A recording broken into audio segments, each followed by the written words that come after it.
ಪ್ರವಾಸಿ ತಾಣಗಳ ಪಟ್ಟಣ ಹೊಸಪೇಟೆ ಸ್ವಚ್ಛ ಅಭಿಯಾನ. ತುಂಗಭದ್ರಾ ಜಲಾಶಯದ ಕಾಲುವೆಗಳ ಸ್ವಚ್ಛತೆಗೆ ಜಿಲ್ಲಾಡಳಿತ ಪಟ್ಟಣಗಳಲ್ಲಿ ಹಾದು ಹೋಗೋ ಕಾಲುವೆಗಳ ಸ್ವಚ್ಛತೆಗೆ ಆದ್ಯತೆ ಕೊಡಲಾಗ್ತಾ ಇದೆ. ಶಾಸಕ ಗವಿಯಪ್ಪ, ಜಿಲ್ಲಾಧಿಕಾರಿ ದಿವಾಕರ್ ಅವರು ಚಾಲನೆಯನ್ನ ಕೊಟ್ಟರು. ಜೆಸಿಬಿಗಳು, ಯಂತ್ರಗಳನ್ನು ಬಳಸಿ ಕಾಲುವೆಗಳ ಸ್ವಚ್ಛತೆಗೆ ಚಾಲನೆ ಕೊಡಲಾಯಿತು. ಹೊಸಪೇಟೆ ನಗರದಲ್ಲಿ 8ಕ್ಕೂ ಹೆಚ್ಚು ಕಾಲುವೆಗಳು ಹರಿದಿವೆ. ಐತಿಹಾಸಿಕ ತುಂಗಭದ್ರಾ ಕಾಲುವೆಗಳ ಸ್ವಚ್ಛತೆಗೆ ಚಾಲನೆ ಕೊಡಲಾಯಿತು. ಹೊಸಪೇಟೆ ಪಟ್ಟಣ ಸ್ವಚ್ಛ ಪಟ್ಟಣಕ್ಕಾಗಿ ಪಣ ತೊಟ್ಟಿದ್ದಾರೆ.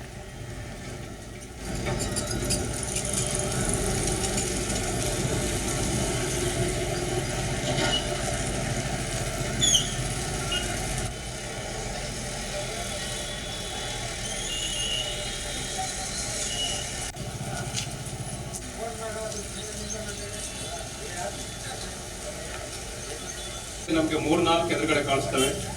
ಒಂದು ಕುಡಿಯೋ ನೀರು, ಒಂದು ವಿದ್ಯುತ್ ಶಕ್ತಿ, ಇತ್ತೀಚಲಾಗಿ ಈ ಖಾತ, ಮತ್ತೆ ಅದರಲ್ಲಿ ಮತ್ತೆ ಸ್ವಚ್ಛತೆ, ಆ ಎಲ್ಲನೂ ನಮ್ಮ ಜಿಲ್ಲಾಧಿಕಾರಿ 100% ಸಾಲ್ವ್ ಆಗೋ ಮಟ್ಟಿಗಿದೆ, ಸಾಲ್ವ್ ಆಗ್ತಾ ಇದೆ. ನಾವು ಮುಗಿಸ್ಬಿಡ್ತೀವಿ ಅಪ್ಪ, ನೆಕ್ಸ್ಟ್ ಬರಲ್ಲ ಅಂತ ಅನ್ನೋ ಥರ ಅಲ್ಲ.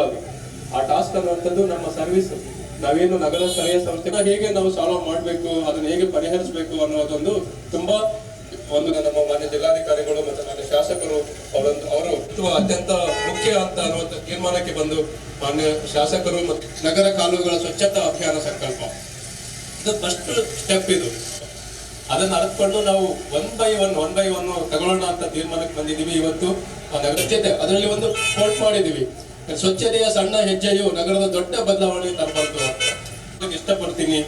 ಸ್ವಚ್ಛತೆ ಅನ್ನುವಂಥ ಜಿ ಕನ್ನಡ ನ್ಯೂಸ್ ಈಗ ನಿಮ್ಮ ಮನೆಯಲ್ಲೇ ನೋಡಿ. ಎಲ್ಲ ಕೇಬಲ್ಗಳಲ್ಲಿ ಈಗ ಲಭ್ಯ.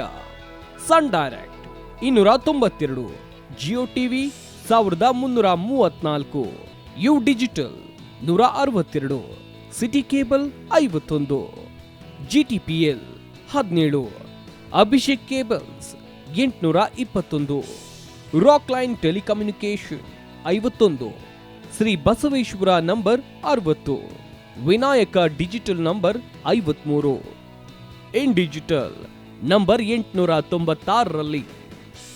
ನಿಮ್ಮಿಸ್ತದ ಜಿ ಕನ್ನಡ ನ್ಯೂಸ್ ನೋಡಿ ಆನಂದಿಸಿ.